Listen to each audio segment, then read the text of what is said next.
السلام علیکم ورحمۃ اللہ وبرکاتہ۔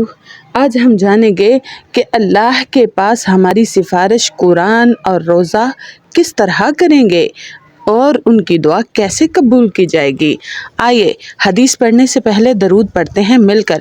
اللہم صلی وسلم وبارک علی محمد صلی اللہ علیہ وسلم۔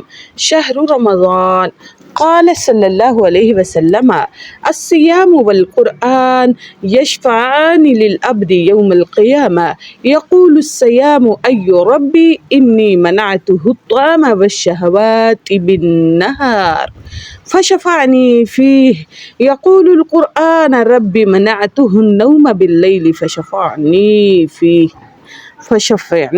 فیہ۔ صحیح الجامع۔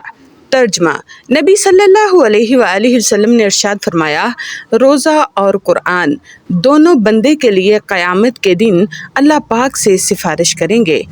روزہ کہے گا، اے میرے رب، میں نے اس بندے کو کھانے، طعام اور شہوات سے پورا دن روکے رکھا اور یہ میری وجہ سے رکے رہا، اللہ میری اس کے بارے میں شفاعت قبول فرما۔